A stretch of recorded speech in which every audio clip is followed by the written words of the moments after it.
Paz do Senhor aos irmãos.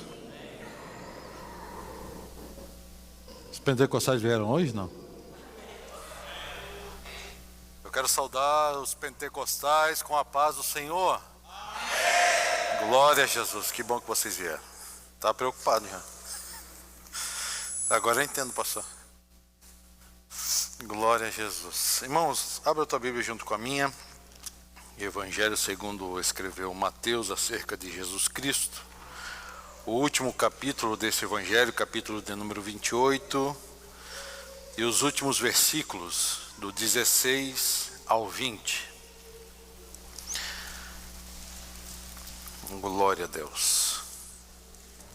Enquanto os irmãos folheiam as Sagradas Escrituras, eu quero agradecer a Deus primeiramente pela rica oportunidade e ao pastor Narini pela coragem de me chamar mais uma vez para pregar. É só Jesus na casa. Mas eu acredito que compartilho do mesmo sentimento, pastor. E no meu coração esse sentimento é traduzido por responsabilidade. Há um peso de responsabilidade muito grande. Eu não sei o que está prestes a acontecer, pastor, mas esse sentimento tem tomado meu coração durante toda a semana e está maior ainda aqui acima dessa tribuna. Eu sei que a igreja ama Jesus, eu sei que a igreja vem cultuar ao Senhor, mas parece-me que Deus está, e vai falar também através dessa palavra, e vem falando através das outras palavras que têm sido ditas, louvores e assim por diante, está querendo um pouco mais em nós.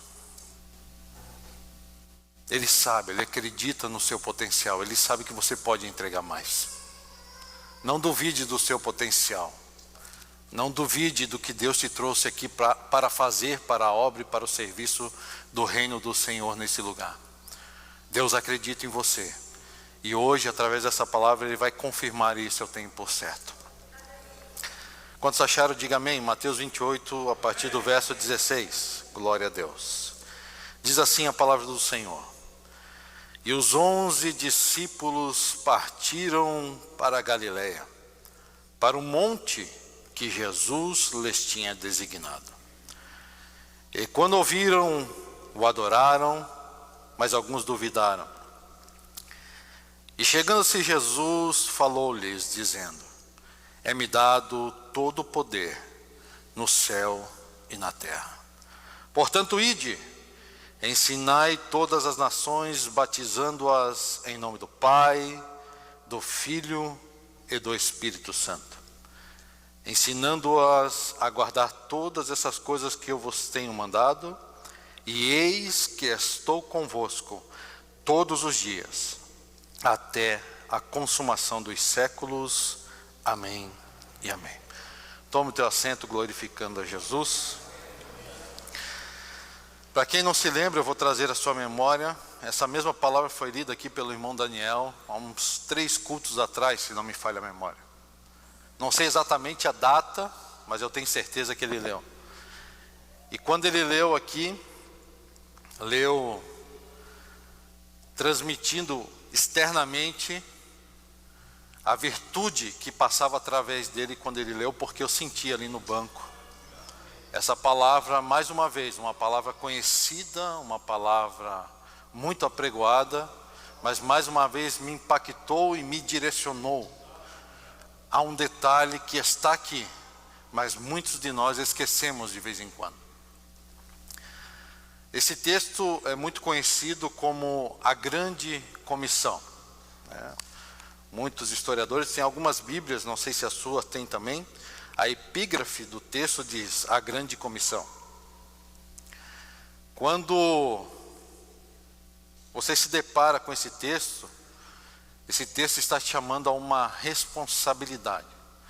Porque Jesus aqui, ele não está sugerindo a você: ide por todo mundo pregar o evangelho. Não é uma sugestão, é uma comissão. O verbo aqui, o tempo verbal, é no imperativo. Ele está dizendo assim: ide por todo mundo. E oxalá Deus, que essa manhã você seja impactado por essa palavra e não faça dessa grande comissão uma grande omissão na sua vida cristã. Nós, como igreja, os anjos queriam pregar, mas aqui estamos como igreja. Somos responsáveis por divulgar as boas novas de salvação, como foi lido aqui pelo irmão André Liberatório, em Romanos. Como ouvirão, como crerão se não tem quem pregue, e assim por diante. Há uma responsabilidade da igreja de apregoar o evangelho a tempo e fora de tempo, porque Jesus está prestes a arrebatar a sua igreja. Se o ímpio for para o inferno, de quem será cobrado? Dos anjos? Ou da igreja? Oxalá que eu e você possamos executar o papel que a igreja tem na terra, que de ser a luz e o sal desse lugar. E é interessante esse texto porque o texto começa dizendo assim: e os 11 discípulos partiram para a Galileia, para um monte que Jesus havia designado.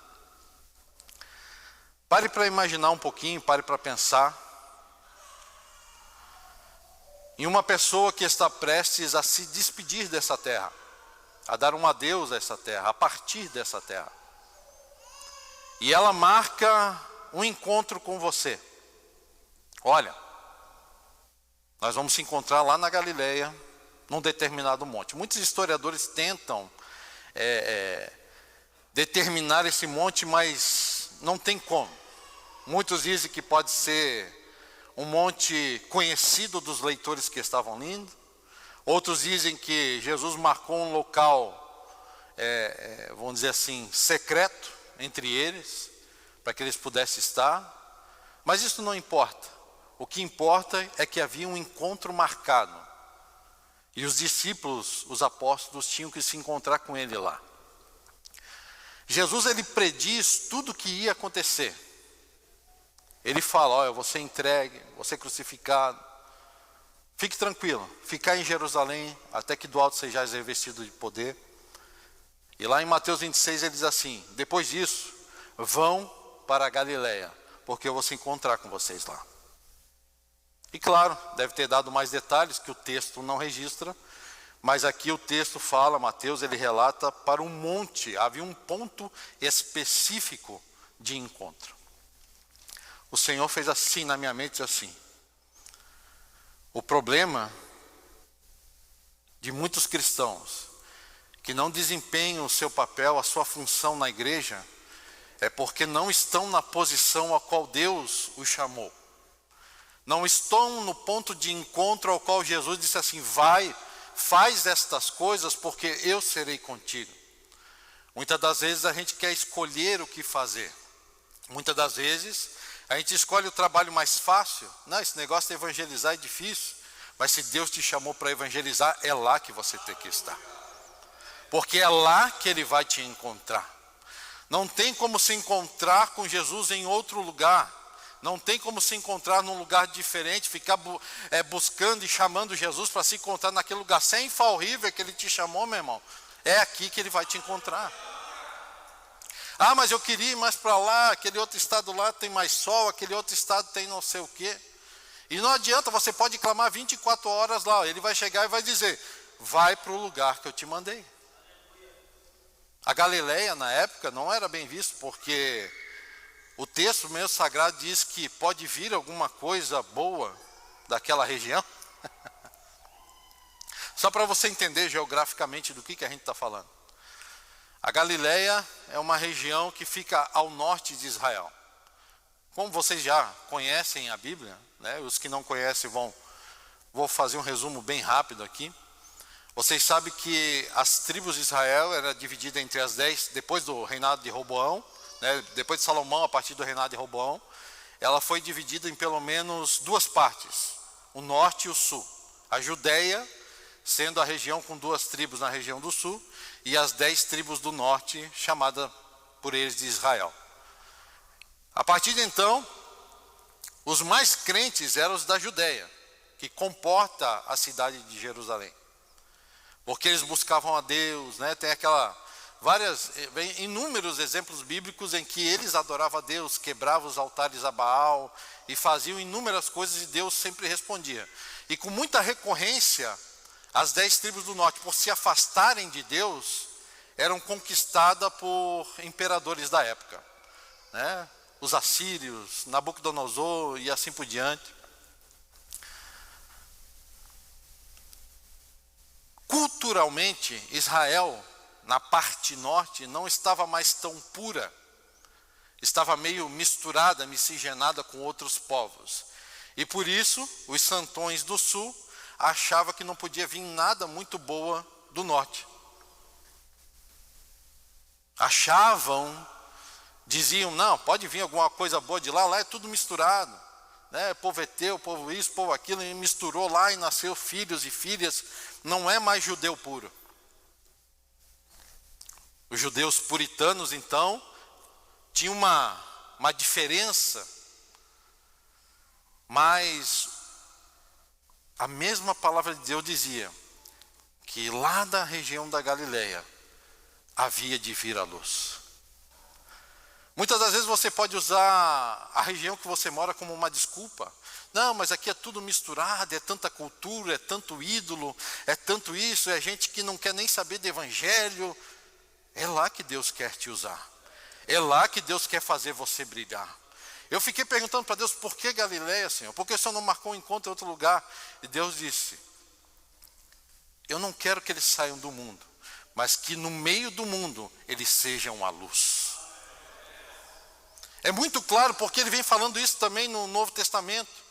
Às vezes a gente quer uma oportunidade clara e fácil de pregar o Evangelho. Mas quem disse que seria claro e fácil pregar o Evangelho?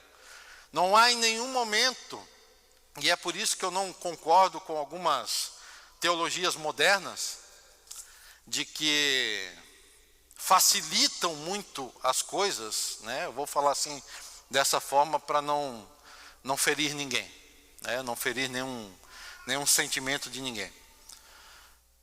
Evangelho não é fácil. Ninguém te disse que seria fácil. Mas de uma coisa eu tenho certeza e está na palavra de Deus. Eis que estarei convosco todos os dias, até a consumação do século. 3 dos principais evangelistas falaram desse mesmo assunto. Mateus, no capítulo 28, Marcos, no capítulo 16, e Lucas, em Atos dos Apóstolos, no capítulo número 1, a partir do verso 8. É algo importante, tamanha a importância no papel da igreja, é pregar esse evangelho, é ser instrumento de Deus. Nós somos a ferramenta de Deus nesse mundo vil e tenebroso. Você é a ferramenta de Deus. Por que você acha que o inimigo investe tanto em te entristecer, em te desanimar, em te parar, em te encher de trabalho, em te encher de ocupação? Por que você acha que ele investe tanto nisso? Em distrações, em coisas que não era nem suposto estar diante dos teus olhos. Por que hoje está tão fácil o acesso? Por que hoje está tão fácil? Pastor, você está nervoso hoje? Não, não estou. Estou bem calmo, bem tranquilo. Mas eu vou entregar aquilo que Deus mandou entregar. Você pensa que a facilitação dessas coisas impuras, essas coisas que vão de encontro, que vão de confronto à palavra de Deus, é de Deus realmente? Claro que não. O diabo vai nos seduzindo a cada dia, nos ocupando de uma forma tal em que deixamos de servir, na verdade, o primeiro propósito para o qual a igreja foi criada. Você quer ver milagre? Se posicione com propósito. A mulher de fluxo de sangue, ela tinha uma multidão atrapalhando, mas ela tinha um propósito: eu quero ser curada. Ela tinha um propósito, ela disse, não, eu vou lá. E ela se posicionou naquele propósito. Pensa que foi fácil chegar e tocar em Jesus? De forma nenhuma. Mas ela foi barreira por barreira, pessoa por pessoa, multidão que apertava Jesus. O historiador Flávio Joséfo, ele vai dizer no seu relato histórico de que havia aproximadamente 3 milhões de pessoas em toda Israel naquela época. Cada vilarejo que Jesus pregava tinha entre 5 a 15 mil pessoas. Por isso que aonde ele chegava, uma multidão começava a seguir. Eu não sei qual o vilarejo, ou melhor, não vamos tratar desse assunto agora, eu sei qual é, mas não vamos tratar desse assunto agora. No vilarejo que ele passou, havia uma grande multidão, do vilarejo anterior havia outra e assim por diante. E essa mulher não olhou para nenhuma dessas dificuldades, porque ela tinha um propósito. Eu quero que Jesus me cure. Muitas das vezes a gente passa anos na mesma prova e não entende que Jesus só quer um posicionamento com propósito. Você está se posicionando com propósito? Você está realmente no propósito para o qual o Senhor te escolheu? Você quer viver a plenitude do Evangelho? Ande com propósito, ore com propósito, busque com propósito. Mas tem um detalhe. O Espírito Santo, na hora que eu estava escrevendo essas coisas, tentando guardar um pouco, eu faço um rascunho aqui, mas não olho nada. Fica tudo dentro da cabeça. O Espírito Santo falou assim: não é qualquer propósito. Senhor, eu tenho um propósito de ficar rico. Não é pecado, é bênção. Desde que ele siga o propósito principal do cristão: obedecer ao Senhor. Quando eles vão para a Galileia, eles estão prestes a passar para um próximo nível. Agora eles não são mais somente evangelistas, pregadores do Evangelho. Não. Agora Deus está prometendo, através de Jesus Cristo, que os milagres, que as maravilhas, que o poder, que o dunamis do Senhor os acompanharia. Eles não só fariam a obra, como também operariam milagres pelo poder do nome de Jesus. Agora Deus estava dizendo assim: olha, vocês vieram até aqui, vocês obedeceram o meu propósito e vocês vão continuar no propósito de vocês, porque vocês obedeceram ao meu primeiro, e agora eu vou mandar poder sobre vocês, e aonde vocês passarem, se beber alguma coisa mortífera, não vai fazer dano algum. O poder de Deus vem para nos proteger.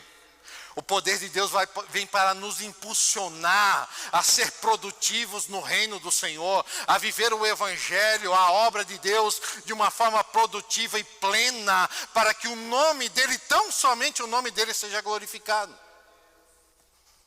Às vezes Deus marca uns encontros com a gente e a gente fica assim: não, Deus, às 3 horas da manhã não dá, né? Marca encontro mais tarde um pouquinho, né? Quantos aqui já... Eu vou perguntar só essa semana. Quantos aqui acordaram às 3 horas da manhã essa semana? Do nada. Tem gente que faz uma firula, né? Um negócio, essa é a hora do diabo, a hora do não sei o quê, a hora do não sei aonde. Não, irmão. Não tem nada a ver, não é superstição. É Deus despertando bem no meio da madrugada mesmo para dizer assim: ei, me busca. Ei, me clama. Ei, eu tenho um encontro com você. Tem um hino interessante, né, de um irmão aí, que retrata Deus falando com a pessoa, né, simboliza Deus falando com a pessoa e dizendo assim: eu cheguei naquele nosso ponto de encontro, no mesmo lugar, mas você não estava lá, eu estava lá pronto, com as bênçãos, com tudo. Cadê você? Que não ora mais, que não busca mais, que não jejua mais. E eu não estou aqui generalizando, mas com alguém Deus está falando. Essa palavra não é ao vento. Não adianta você fazer carão e nem cara de brabo e nem biquinho, porque é contigo mesmo que Jesus está falando. Eu sei que por fora a gente fala assim: isso aí não é comigo, isso aí é com o irmão, né? É a história que eu falei semana passada, da outra vez, né, que eu preguei. O crente pá, o crente inchada, né? O crente pá joga pro vizinho, o crente inchada puxa para si, né? Deus quer mais crente inchada, viu?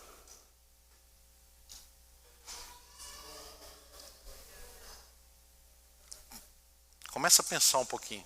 Começa a prestar o teu culto racional aí. Geograficamente, no sentido espiritual, você está onde?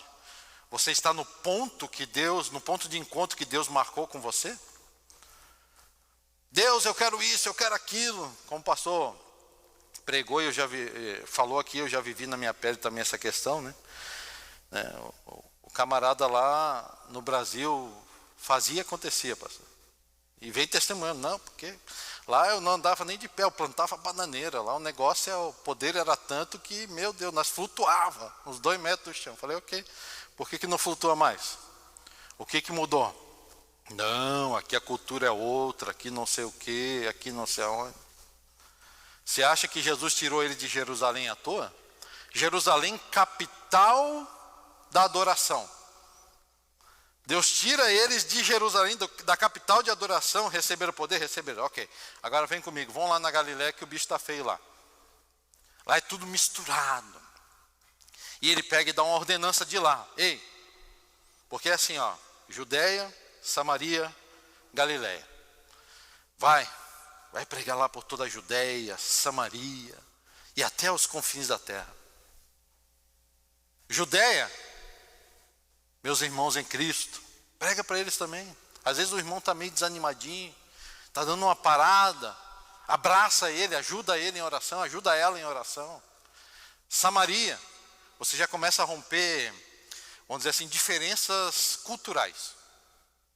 Porque, vamos pegar como exemplo o nosso Brasil.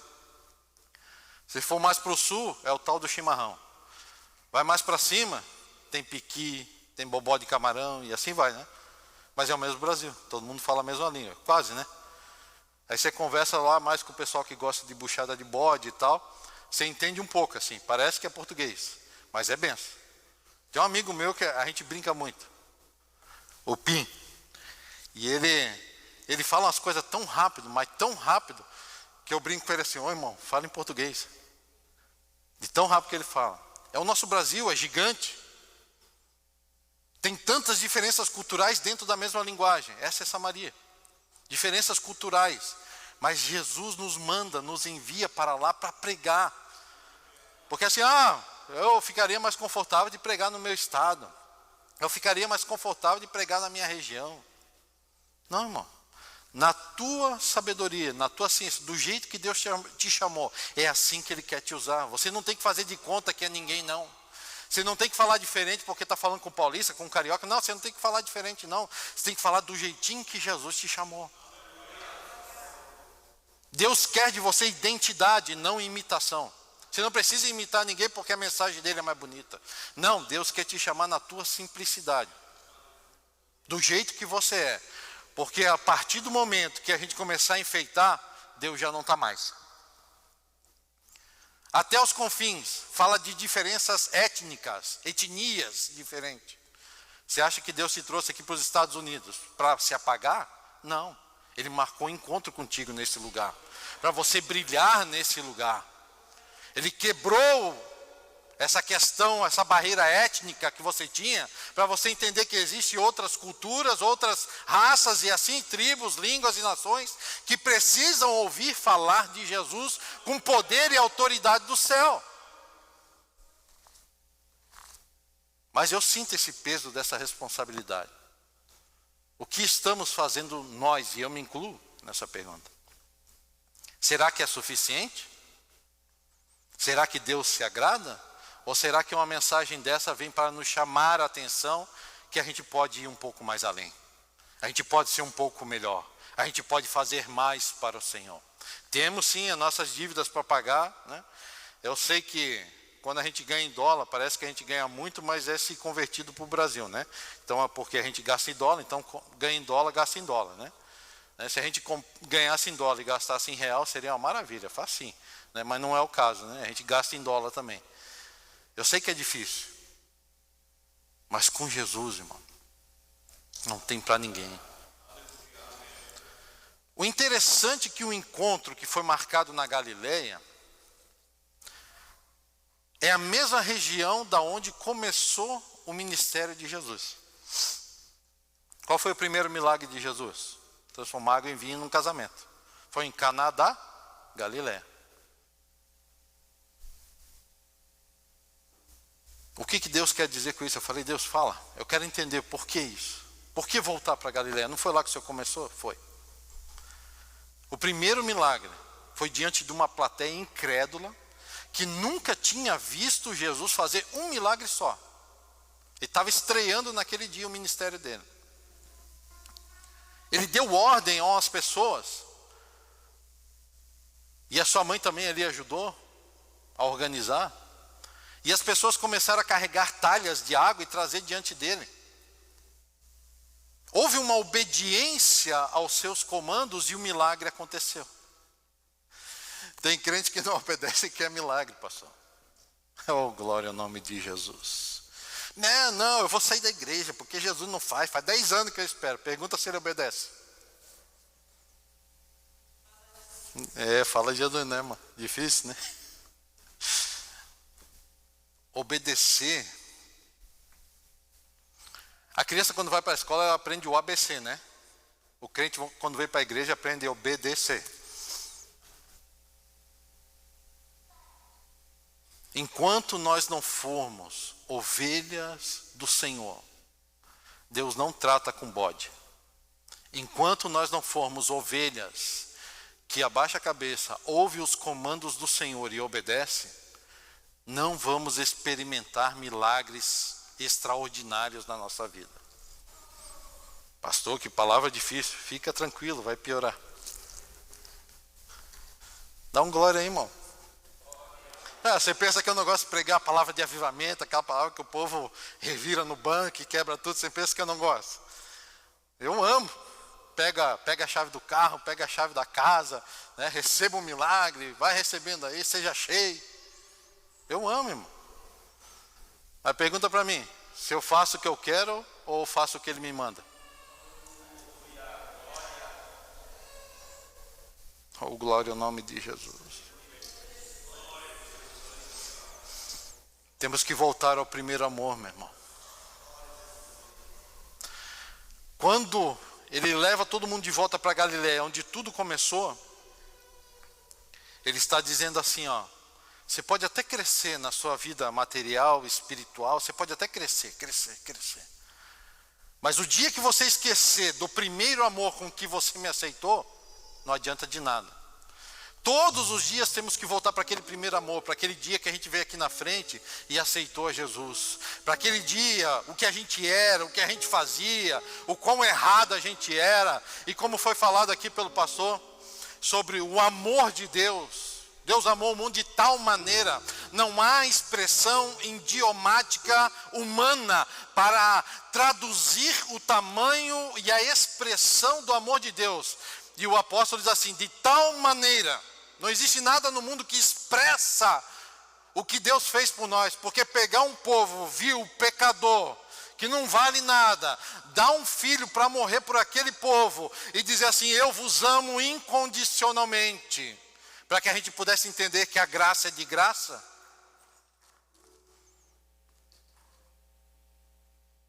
A graça é de graça, mas a graça é muitíssimo valiosa. Não brinque com a graça. Ame a graça.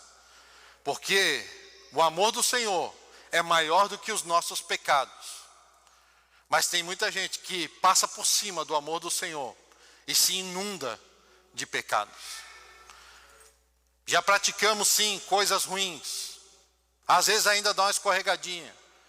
Mas enquanto houver arrependimento, há perdão. Eu não estou falando de remorso. Porque remorso dá e passa. Eu estou falando de arrependimento. Coração quebrantado. Primeiro amor. Jesus está falando carinhosamente conosco. Por mais que alguém possa dizer assim, não, mas está parecendo assim meio difícil. Não, não está não. É bênção. É com carinho, é com amor que ele está te falando. Ele está dizendo assim, eu quero mais de ti. Eu te amo tanto, tanto, tanto, tanto. Eu quero te usar com poder, com autoridade, com o meu dunamis, com a minha graça. As almas estão perdidas aí no mundo. E nós somos o canal de Deus na terra. Os embaixadores de Cristo para trazer as boas novas de salvação. Às vezes a gente senta numa posição de conforto porque essa questão de ser filho do rei, né, nos coloca numa posição de conforto e dizer assim, não, eu sou filho do rei, eu vivo isso, eu vivo aquilo e tal. E perdemos o respeito, perdemos naturalmente o temor, porque ele nos chama de filho carinhosamente e bondosamente, mas não que nós mereçamos. Como já preguei aqui outra feita, que nós somos o jambuzeiro brabo enxertado na oliveira verdadeira. A gente não merecia. A graça de Deus, nenhum de nós merecia. Mas mesmo assim, Ele abre os braços e diz assim, eu estou aqui, porque eu te amo. Hoje é um dia de escolha, é um dia de mudança. A mensagem que Deus me deu era bem rápida, bem objetiva. Porque Deus quer de nós uma posição muito bem definida por Ele. Você sabe onde Deus quer te usar. Você bem sabe. Muitos aqui, Deus já falou por inúmeras vezes, eu quero te usar em tal área, eu quero... E você fica se esquivando, não, veja bem, deixa para lá. Um amigo meu, ele passou por algumas experiências, pastor, nessa vida de pastorear a igreja, e ele agora membrou numa igreja e falou para o pastor que estava o recebendo, ó pastor, o senhor, deixa quieto aqui, eu estou meio de férias, sabe? Deixa eu tranquilo aqui. Já ouviu isso? Deixa eu tranquilo aqui. Aí, o pastor muito sabiamente falou para ele, olha meu filho, é o seguinte, você não é uma pessoa que está aceitando a Jesus agora, né? Para não dizer outra palavra. Você já é obreiro. Então, o negócio para o teu lado é mais pesado. Então, vou te dar uns 2 mesinhos só para você tirar uma soneca aí, mas pode preparar. Porque a seara é grande e os ceifeiros são poucos. Todos nós temos uma responsabilidade diante do Senhor. Por mais que a gente queira umas férias, né? Por mais que a gente queira dar uma descansada, uma relaxada, mas Deus está falando conosco e dizendo, eu quero te usar. Eu quero te usar. Muitas oportunidades aparecem e você fecha a sua boca. Você não fala, solta, irmão. Deus se responsabiliza pela palavra liberada. Esse negócio do politicamente correto, a gente quer ser amiguinho de todo mundo e engole cada coisa que não era para nós engolir, não. Não estou dizendo para você discutir com todo mundo, não. Mas você também não precisa concordar. Você pode dizer, olha, tudo bem, você tem a sua opinião, eu respeito, mas a palavra de Deus diz assim. Não pregue você, pregue a palavra. Porque a palavra se responsabiliza por ela. Muitas vezes eu me encontrei em situações, até com a minha família,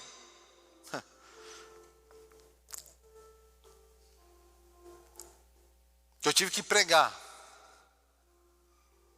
E eu sabia que estava todo mundo torcendo o nariz.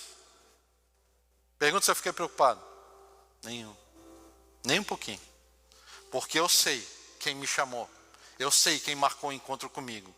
Eu fui lá para Galiléia, lugar rejeitado, lugar que ninguém dá nada para quem vem de lá. E disse, Deus, eis-me aqui. Usa-me a mim. Eu estou aqui, além da minha família, eu estou aqui para fazer a tua vontade. Quando Jesus ensina, ó, estão aí os teus filhos, a tua família. Para sua mãe e ali os apóstolos que ali estavam. Ele está dizendo assim, a nossa família vai além do sangue. A nossa família vai além do sangue humano, deixa eu melhorar isso aqui. A nossa família está no sangue do Cordeiro, que tira o pecado do mundo. Se coloque de pé por bondade.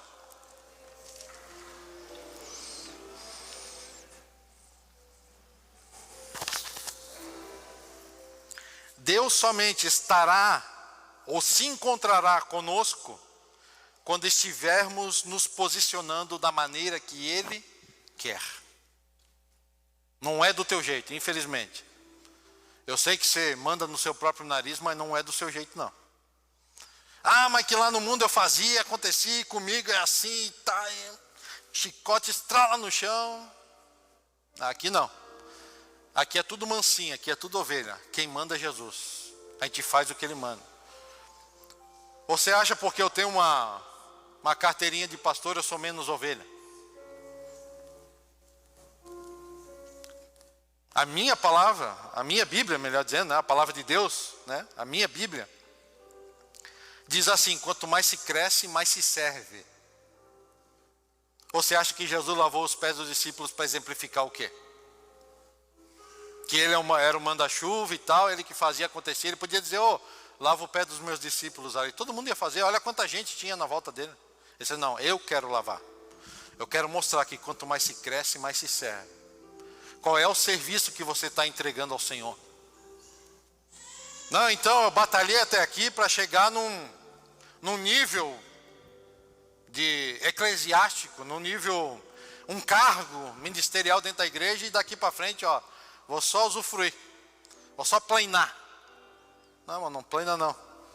Não plana que tu vai te arrebentar. Esteja no centro da vontade de Deus, porque Ele te chamou, Ele te escolheu para fazer a diferença nesse lugar. Quer milagre, irmão? Quantos querem milagre? Eu quero. Como é que a gente chega no milagre então, irmão? É um misto do quê? Foco e posicionamento. Posição que Deus quer. Foco em Jesus, irmão, não tem para ninguém. Sai da frente, Satanás, como diz o pregador famoso. Deus é contigo, meu irmão. Não deixe o diabo tirar essas verdades do teu coração. Não deixe o diabo arrancar essas verdades da tua alma.